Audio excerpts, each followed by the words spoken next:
$15,422. That is the average annual, hidden, cost of owning a median U.S. home before you even touched the mortgage principal. Your investment is actually a sophisticated cash drain mechanism. I'm Alex. This is Wealthonomics, where we dismantle the financial fairy tales that keep the middle class broke. Last week we saw how the 1971 pivot turned your savings into a liability. Today, it gets worse. We are attacking the biggest sacred cow of all, the American dream of homeownership.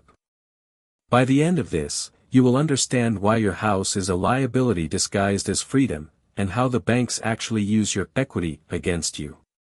To understand why you've been sold this lie, we have to look at the word itself. Mortgage comes from Old French, mort, meaning death, and gage, meaning pledge. It is quite literally a death pledge. This isn't just wordplay, it's the historical design of an instrument intended to keep the labor force stationary and predictable. After World War II, institutions like the FHA and the GI Bill weren't just about housing veterans, they were about anchoring the workforce. A man with a 30-year debt is a man who doesn't strike, doesn't move for better pay, and pays taxes reliably. You aren't buying a home, you are buying a long-term tether to the system. The banking industry spent billions in marketing to convince you that your primary residence is an asset. But according to the strict definition of wealth, an asset puts money in your pocket, while a liability takes it out. Your home is a voracious consumer of capital. It demands property taxes, which are essentially rent you pay to the government to avoid being evicted from the land you own. It demands insurance, maintenance, and interest. If you stop paying any of these, you quickly find out who the real owner is. Most homeowners point to the rising price of their house as proof of investment success. But here is what your realtor will never tell you: when you adjust the Case-Shiller Home Price Index for inflation, the real return on U.S. housing from 1890 to 2010 was approximately 0.2% per year. That is before you count the roof you replaced, the property taxes you bled, and the 6% commission you'll pay when you sell. You are essentially holding a low-yield savings account that you have to paint every 5 years. The part they deliberately don't teach in school is the concept of opportunity cost. If you put $100,000 into a down payment, that capital is now dead. It's locked in the walls. Had that same $100,000 been placed in a low-cost S&P 500 index fund, which has historically returned roughly 10% annually, it would double every 7 years. In 30 years, that down payment alone could be worth $1.7 million. Instead, it's sitting in a suburban kitchen that is slowly going out of style. Everything I just told you is accurate. But there's a dimension to this story that almost no financial content creator covers: the psychological sunk cost of the primary residence. It's not just a financial trap, it's a cognitive one that prevents you from taking the career risks that actually build 8-figure wealth.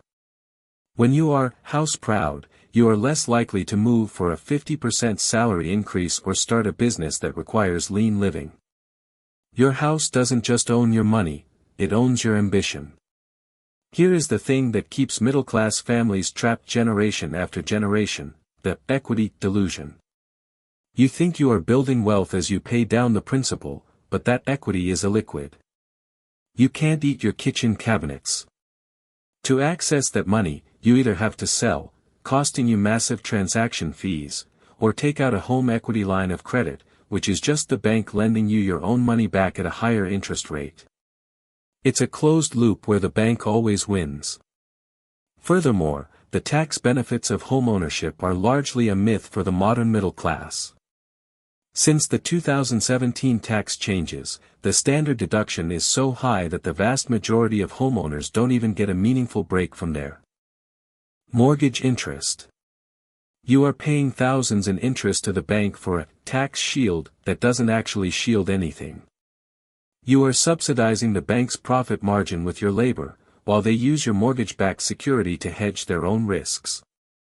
This system exists because the government needs you to be stable. Stable is another word for static. If you are mobile, you are dangerous to the status quo. If you own nothing and rent vest, owning assets that produce income while renting the place you live, you have the ultimate leverage, the ability to leave. The wealthy don't buy homes because they think they are good investments, they buy them as lifestyle consumption after they have already built their asset base. So, what do you actually do? You apply the 5% rule. Compare the unrecoverable costs of owning, property tax, maintenance, and the cost of capital, against the cost of renting. Often, renting is the mathematically superior choice that preserves your capital for high-growth investments. This isn't about not having a home, it's about not letting a death pledge dictate the trajectory of your life. The system wants you anchored and predictable. Breaking the homeowner identity is the first step to true mobility. 3 things to take from today. First, a mortgage is a death pledge designed to anchor your labor, not build your wealth. Second, your primary residence is a lifestyle expense, not an investment, once you account for inflation and maintenance. Third, opportunity cost is the silent killer that turns a $100,000 down payment into millions of dollars in lost gains. Remember that $15,422 figure. Here's what that actually means. That is the annual fee you pay for the privilege of calling a liability an asset. Next on Wealthonomics, the pension illusion, why your retirement plan is the bank's exit strategy. If this shattered your perspective, subscribe. The next one goes even deeper.